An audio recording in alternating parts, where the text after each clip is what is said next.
Berwirausaha tidak harus sesuai dengan passion, tapi harus sesuai dengan kebutuhan pasar.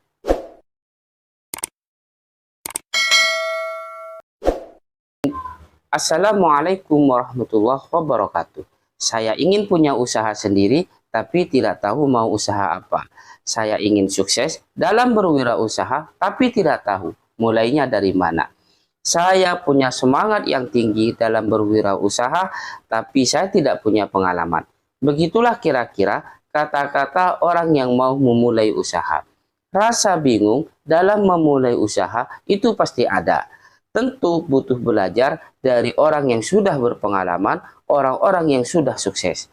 Pada kesempatan kali ini, kita akan belajar dari salah satu sahabat Rasulullah SAW yang berjulukan sahabat bertangan emas. Beliau merupakan generasi pertama yang masuk Islam yang disebut dengan as-sabiqunal awwalun. Beliau adalah Abdurrahman bin Auf. Abdurrahman bin Auf merupakan salah satu pengusaha terkaya di Mekkah. Beliau sangat cerdas, ulet, hartanya melimpah, dermawan, dan sangat soleh. Namun, saat ada perintah untuk hijrah ke Madinah, beliau dengan setia hijrah ke Madinah, meninggalkan semua hartanya. Beliau hijrah tanpa membawa bekal sedikit pun, hanya pakaian yang dipakai saja yang beliau bawa. Setelah di Madinah, beliau memulai usaha lagi dari nol. Dan Anda tahu, keberhasilannya sangat menakjubkan. Dalam 1 bulan bisa punya kios, dalam 3 bulan menjadi orang terkaya di Madinah nomor 3. Dalam 1 tahun kapaknya terbuat dari emas. Bagaimana rahasianya? Apa saja langkah-langkahnya?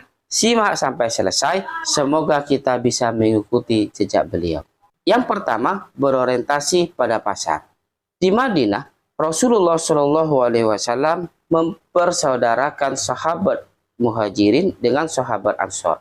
Abdurrahman bin Auf dipersaudarakan dengan Sa'ad bin Rabi.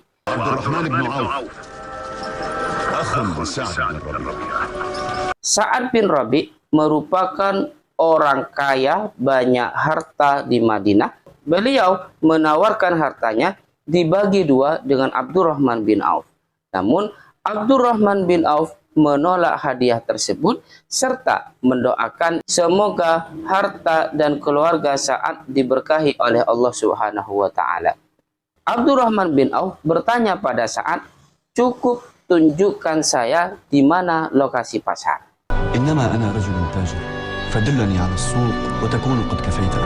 Kemudian Sa'ad segera menunjukkan lokasi pasar. Dari sanalah Abdurrahman bin Auf memulai usahanya. Apa yang dilakukan Abdurrahman bin Auf? Yaitu riset pasar.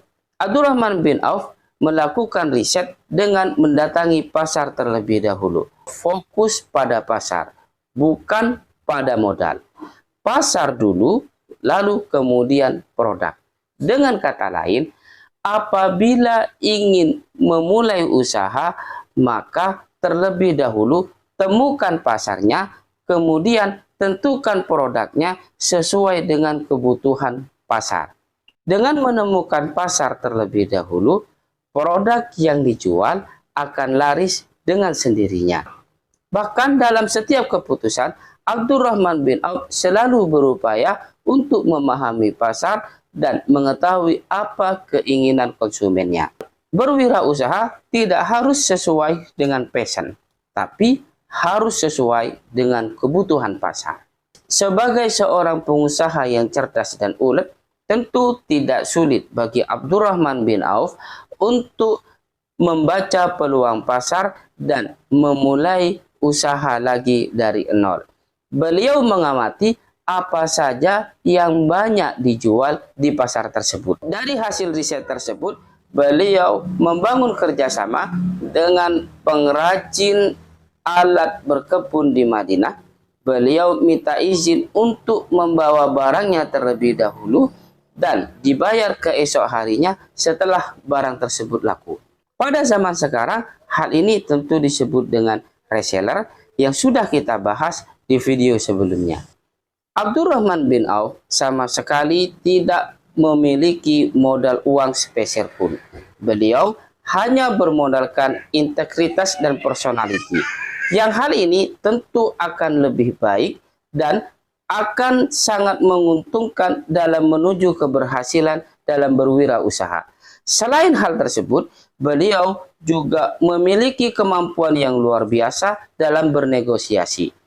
Kemampuan negosiasi sangatlah penting dalam berbisnis, karena negosiasi adalah proses memahami orang lain dan cara menyampaikan tujuan dengan sangat baik. Jika ingin menjadi wirausaha, penting untuk belajar negosiasi agar dapat menarik hati orang lain dengan cara yang jujur dan sesuai dengan syariat. Dengan kata lain, apabila ingin berwirausaha, perbaiki akhlaknya, perbaiki cara bicaranya, dan melatih untuk menyampaikan tujuan tanpa berbelit-belit. Abdurrahman bin Auf selalu mengamati pasar secara terus-menerus hingga beliau bisa mengembangkan bisnisnya dalam bisnis properti. Abdurrahman bin Auf mengajak kerjasama dengan pemilik lahan, sementara Abdurrahman sendiri menyediakan modalnya untuk membangun pasar di lahan tersebut. Sistem yang digunakan adalah bagi hasil. Sewa lapak pun seikhlasnya sehingga tidak butuh waktu lama lapak tersebut isi semua. Tidak berhenti di sana. Beliau masih mengamati pasar secara terus-menerus hingga menurut keyakinannya berdasarkan geografis Makkah, Madinah, Mesir, Suriah, dan seterusnya lebih membutuhkan bahan pokok daripada bahan perkebunan. Sehingga beliau mengembangkan usahanya dalam bisnis bahan pokok. Abdurrahman bin Auf selalu mempertimbangkan pasar dalam setiap keputusannya. Selalu berupaya untuk memahami apa keinginan konsumennya. Beliau tidak pernah bicara modal, beliau tidak pernah berpikir modal berapa yang beliau miliki, tapi pasar terlebih dahulu. Jika ada modal uang, maka modal itu digunakan. Jika tidak ada, maka cukup integritas, personality, dan kemampuan bernegosiasi. Yang kedua, keuntungan kecil dengan volume penjualan yang besar. Abdurrahman bin Auf selalu mengambil keuntungan kecil dalam setiap produknya. Beliau tidak mau mengambil keuntungan yang besar. Sesuai dengan perkataan beliau, saya tidak mau menjual dengan keuntungan yang besar. Keuntungan kecil akan membuat usaha beliau semakin dikenal oleh banyak orang. Sehingga seiring dengan berjalannya waktu, para konsumen berbondong-bondong datang ke toko beliau dan membeli produk beliau. Hal tersebut membuka peluang yang selebar-lebarnya untuk menjual produk dengan volume yang sangat besar. Hal ini merupakan orientasi bisnis yang sangat cemerlang.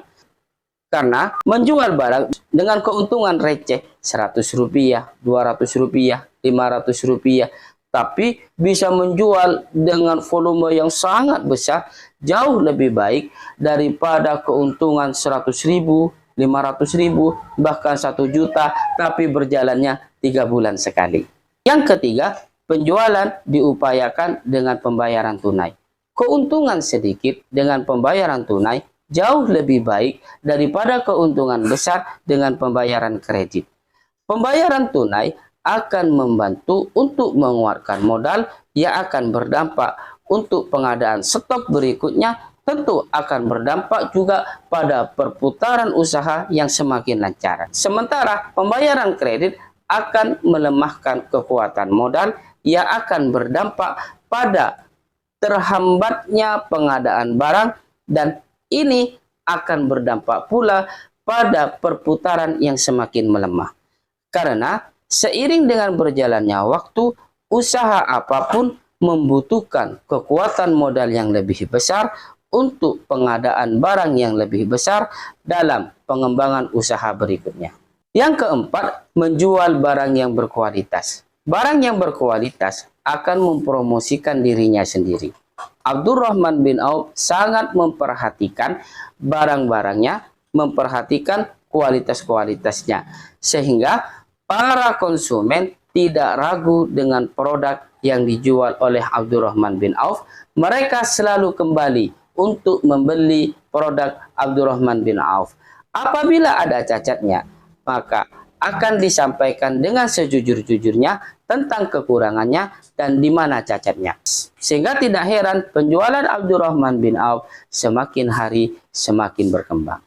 Yang kelima, bekerja mencari keberkahan bukan keuntungan semata. Abdurrahman bin Auf merupakan pengusaha yang sangat dermawan, sangat soleh. Beliau ketika mendapatkan keuntungan besar, muka beliau biasa-biasa saja. Namun saat bisa bersedekah, saat bisa mengabdikan kepada agama, baik pikiran, jiwa, raga, harta, dan seterusnya, jauh lebih membahagiakan beliau daripada keuntungan yang besar itu. Cerita yang paling populer tentang Abdurrahman bin Auf saat umat Islam Madinah memenuhi seruan jihad di Perang Tabuk. Ketika para pejuang kembali ke Madinah, mereka dapati kurma-kurma mereka banyak yang busuk di perkebunan karena lambat dipanen. Abdurrahman bin Auf dengan giginya menjual seluruh hartanya, digunakan untuk membeli kurma para petani itu dengan harga yang normal. Hal ini bertujuan untuk membantu beban mereka. Tentu harta beliau habis dan beliau menjadi miskin kembali. Namun tidak lama kemudian datang utusan dari Yaman, tujuannya mencari kurma busuk untuk dijadikan bahan obat-obatan. Saat itulah terjadi negosiasi antara utusan tersebut dengan Abdurrahman bin Auf yang menghasilkan seluruh kurma busuk Abdurrahman bin Auf dibeli oleh utusan tersebut dengan harga 10 kali lipat. Cerita ini sering diceritakan oleh para dai, oleh orang-orang yang suka sejarah dengan sebutan gagal miskin, karena diberkahi oleh Allah Subhanahu wa Ta'ala. Mudah-mudahan bermanfaat. Jika suka, boleh like, komen, subscribe. Assalamualaikum warahmatullahi wabarakatuh.